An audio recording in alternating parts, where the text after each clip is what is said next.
Book 7. Reception of Ulysses at the palace of King Alcinous. Thus then did Ulysses wait and pray, but the girl drove on to the town. When she reached her father's house, she drew up at the gateway, and her brothers, comely as the gods, gathered round her, took the mules out of the wagon and carried the clothes into the house, while she went to her own room, where an old servant, reimagined of Apera, lit the fire for her. This old woman had been brought by sea from Apera, and had been chosen as a prize for Alcinous because he was king over the Phaeacians, and the people obeyed him as though he were a god. She had been nursed to Nausicaa, and had now lit the fire for her, and brought her supper for her into her own room. Presently Ulysses got up to go towards the town, and Minerva shed a thick mist all round him to hide him in case any of the proud Phaeacians who met him should be rude to him, or ask him who he was. Then, as he was just entering the town, she came towards him in the likeness of a little girl carrying a pitcher. She stood right in front of him, and Ulysses said, "My dear, will you be so kind as to show me the house of King Alcinous? I am an unfortunate foreigner in distress, and do not know one in your town and country." Then Minerva said, "Yes, father stranger, I will show you the house you want, for Alcinous lives quite close to my own father.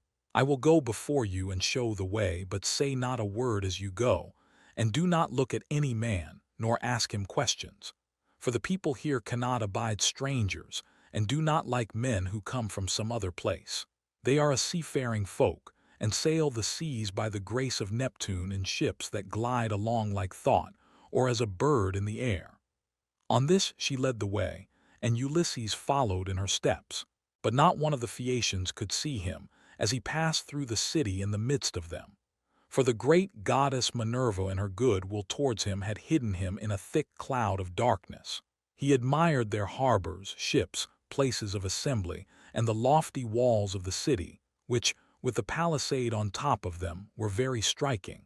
And when they reached the king's house, Minerva said, "This is the house, father stranger, which you would have me show you. You will find a number of great people sitting at table, but do not be afraid. Go straight in, for the bolder a man is, the more likely he is to carry his point, even though he is a stranger. First find the queen. Her name is Arete, and she comes of the same family as her husband Alcinous. They both descend originally from Neptune, who was father to Nausicaa by Peribea, a woman of great beauty. Peribea was the youngest daughter of Eurymedon, who at one time reigned over the giants, but he ruined his ill-fated people and lost his own life to boot. Neptune, however, lay with his daughter, and she had a son by him, the great Nausicaa, who reigned over the Phaeacians. Nausicaa had two sons, Rhexenor and Alcinous. Apollo killed the first of them while he was still a bridegroom and without male issue, but he left a daughter, Arete, whom Alcinous married, and honors as no other woman is honored of all those that keep house along with their husbands. Thus she both was, and still is, respected beyond measure by her children, by Alcinous himself, and by the whole people, who look upon her as a goddess, and greet her whenever she goes about the city. For she is a thoroughly good woman both in head and heart, and when any women are friends of hers, she will help their husbands also to settle their disputes. If you can gain her goodwill, you may have every hope of seeing your friends again, and getting safely back to your home and country." Then Minerva left Scheria and went away over the sea. She went to Marathon and to the spacious streets of Athens, where she entered the abode of Odysseus. But Ulysses went on to the house of Alcinous, and he pondered much as he paused a while before reaching the threshold of bronze, for the splendor of the palace was like that of the sun or moon. The walls on either side were of bronze from end to end, and the cornice was of blue enamel. The doors were gold, and hung on pillars of silver that rose from a floor of bronze, while the lintel was silver, and the hook of the door was of gold. On either side there stood gold and silver mastiffs which Vulcan, with his consummate skill, had fashioned expressly to keep watch over the palace of King Alcinous. So they were immortal and could never grow old. Seats were ranged all along the wall, here and there from one end to the other, with coverings of fine woven work which the women of the house had made. Here the chief persons of the Phaeacians used to sit and eat and drink, for there was abundance at all seasons, and there were golden figures of young men with lighted torches in their hands, raised on pedestals, to give light by night to those who were at table. There are 50 maid servants in the house, some of whom are always grinding rich yellow grain at the mill, while others work at the loom or sit and spin, and their shuttles go backwards and forwards like the fluttering of aspen leaves, while the linen is so closely woven that it will turn oil. As the Phaeacians are the best sailors in the world, so their women excel all others in weaving, for Minerva has taught them all manner of useful arts, and they are very intelligent. Outside the gate of the outer court, there is a large garden of about 4 acres with a wall all round it. It is full of beautiful trees, pears, pomegranates, and the most delicious apples. There are luscious figs also, and olives in full growth. The fruits never rot nor fail all the year round, neither winter nor summer, for the air is so soft that a new crop ripens before the old has dropped. Pear grows on pear, apple on apple, and fig on fig, and so also with the grapes, for there is an excellent vineyard. On the level ground of a part of this, the grapes are being made into raisins. In another part they are being gathered. Some are being trodden in the wine tubs. Others further on have shed their blossom and are beginning to show fruit. Others again are just changing color. In the furthest part of the ground, there are beautifully arranged beds of flowers that are in bloom all the year round. 2 streams go through it, the one turned in ducts throughout the whole garden, while the other is carried under the ground of the outer court to the house itself, and the town's people draw water from it. Such, then, were the splendors with which the gods had endowed the house of King Alcinous. So here Ulysses stood for a while and looked about him. But when he had looked long enough, he crossed the threshold and went within the precincts of the house. There he found all the chief people among the Phaeacians making their drink offerings to Mercury, which they always did the last thing before going away for the night. He went straight through the court, still hidden by the cloak of darkness in which Minerva had enveloped him, till he reached Arete and King Alcinous. Then he laid his hands upon the knees of the queen, and at that moment the miraculous darkness fell away from him, and he became visible. Everyone was speechless with surprise at seeing a man there, but Ulysses began at once with his petition. "Queen Arete," he exclaimed, "daughter of great Rhexenor, in my distress I humbly pray you, as also your husband and these your guests, whom may heaven prosper with long life and happiness, and may they leave their possessions to their children, and all the honors conferred upon them by the state to help me home to my own country as soon as possible, for I have been long in trouble and away from my friends."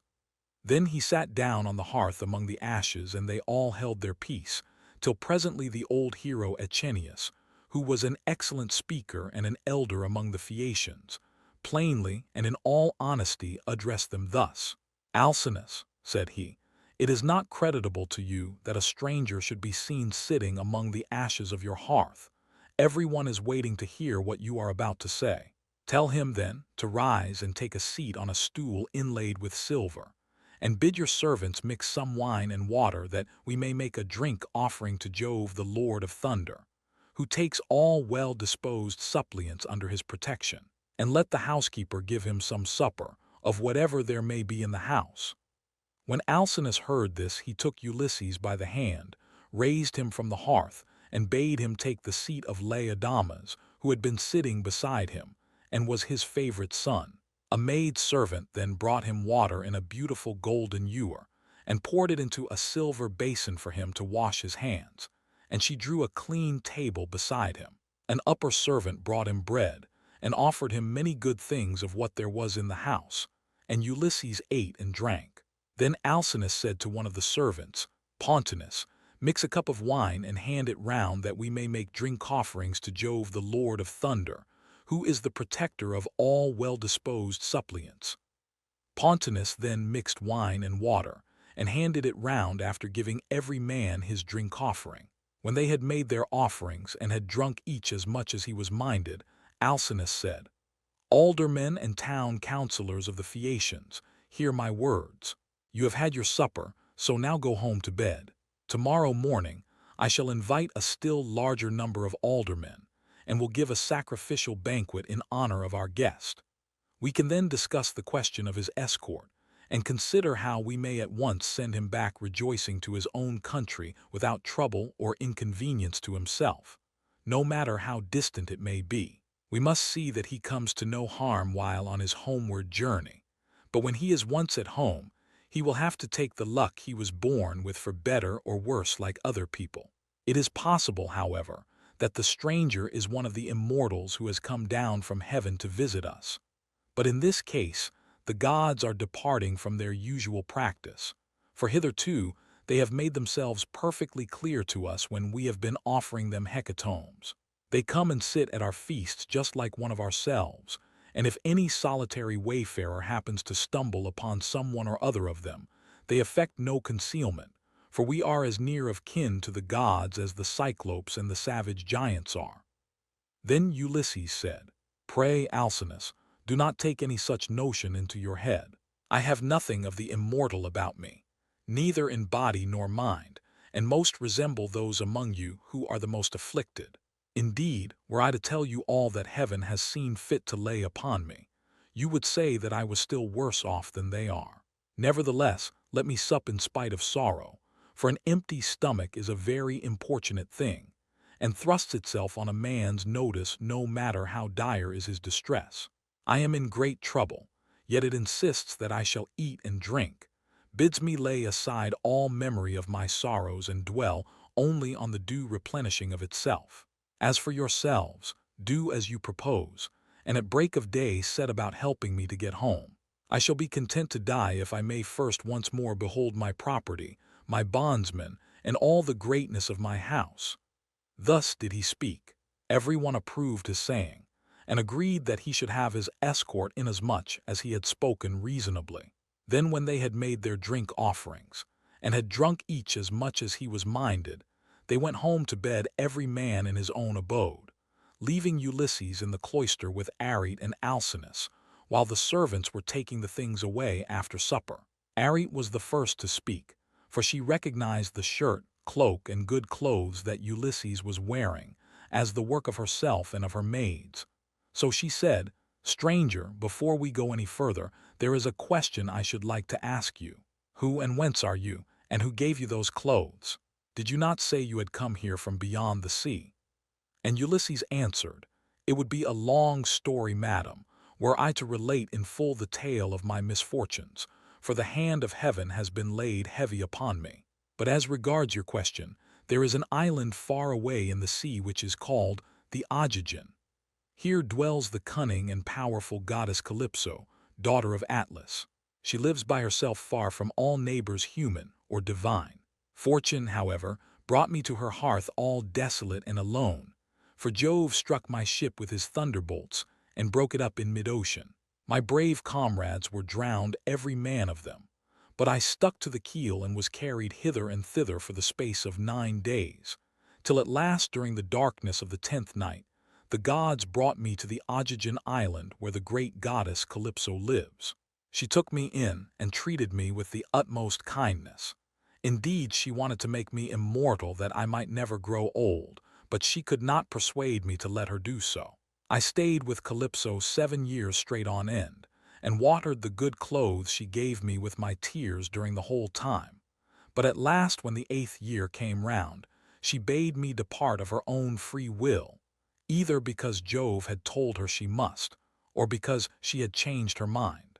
She sent me from her island on a raft, which she provisioned with abundance of bread and wine. Moreover, she gave me good stout clothing, and sent me a wind that blew both warm and fair. Days 7 and 10 did I sail over the sea, and on the 18th I caught sight of the first outlines of the mountains upon your coast, and glad indeed was I to set eyes upon them.